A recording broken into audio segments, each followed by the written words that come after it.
जय श्री हरि फ्रेंड्स। आप जानते हैं कि इन दिनों श्राद्ध चल रहे हैं और हम बताने जा रहे हैं श्राद्ध के दिनों में आने वाले पर्व गजलक्ष्मी यानी कि महालक्ष्मी व्रत के बारे में। दोस्तों, इस बार यह व्रत 14 सितंबर को मनाया जा रहा है। अलग अलग पंचांगों में इसकी अलग अलग तिथि बताई गई है। इस गजलक्ष्मी व्रत की महिमा जानकर आप चौंक जाएंगे।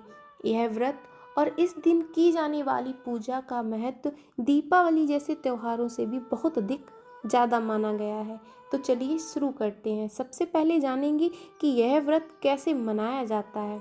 तो यह व्रत 16 दिनों तक चलता है। इस दिन महालक्ष्मी देवी अपार धन संपत्ति और खुशहाल जीवन का विशेष वरदान देती हैं। इस दिन काला अष्टमी और महालक्ष्मी व्रत पूर्ण होगा। यह व्रत भादो शुक्ल अष्टमी से शुरू किया जाता है और इस दिन एक बर्तन में जवारे बोए जाते हैं। जवारे मतलब गेहूँ। प्रतिदिन 16 दिनों तक इन्हें पानी से सींचा जाता है। जवारे बोने के दिन ही कच्चे सूत्र धागे से 16 तार का एक डोरा बनाया जाता है। इस डोरे की लंबाई आसानी से गले में पहनी जा सके इतनी रखी जाती है। इस डोरे में थोड़ी थोड़ी दूर पर 16 गांठें बांधकर हल्दी से इसे पीला करके पूजा के स्थान में रख दिया जाता है। प्रतिदिन 16 धूप और 16 गेहूं चढ़ाकर पूजन किया जाता है।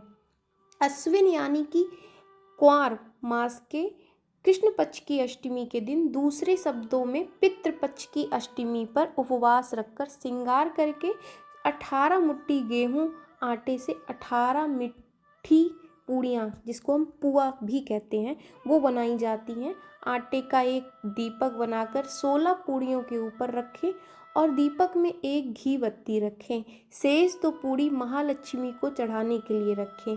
पूजा करते समय इस दीपक को जलाएं। कथा पूरी होने के बाद दीपक जलते रखना चाहिए। अखंड ज्योति का एक और दीपक अलग से जलाकर रखें। पूजन के पश्चात इन्हीं 16 पूड़ियों को खीर या मीठे दही से खाते हैं। इस व्रत में नमक नहीं खाया जाता है। इन 16 पूड़ियों को पति पत्नी या पुत्र को ही दें, अन्य किसी को नहीं दिया जाता है। मिट्टी का एक हाथी बनाएं, कुम्हार से बनवा लें या जिस पर महालक्ष्मी की मूर्ति बैठी हो या खुद बना लें। यह हाथी क्षमता के अनुसार सोने, चांदी, पीतल, कांसे, तांबे का भी हो सकता है।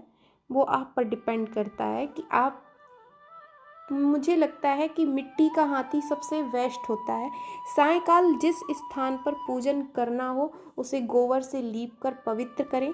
रंगोली बनाकर एक पटे पर लाल वस्त्र बिछाकर हाथी को रखें।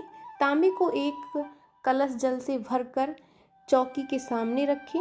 एक हाथ थाली में भोजन की सामग्री जैसे कि रोली, गुलाल, अक्षत, मेहंदी, 16 श्रृंगार व्रत में जो हम लोग करते भी हैं और रखते भी हैं, और फल, तो ये सब हम रखेंगे।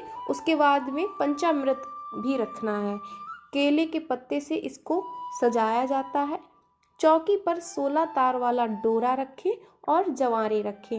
विधि पूर्वक महालक्ष्मी जी का पूजन करें, कथा सुने, आरती करें। इसके बाद माला को जो आपने बनाई थी धागे से 16 बार फोल्ड करके, उसको आप अपने गले में पहने या भुजा में बांधे, जैसे आपको अच्छा लगे।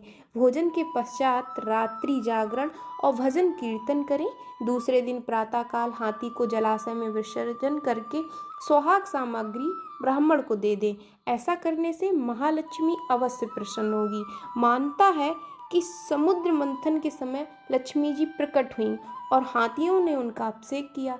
जहाँ गज लक्ष्मी की पूजा होती है वहाँ अन्न और धन की कभी कमी नहीं होती है। यदि ये वीडियो आपको अच्छी लगी तो लाइक करें, शेयर करें एंड सब्सक्राइब करें। जय श्री हरि साथियों।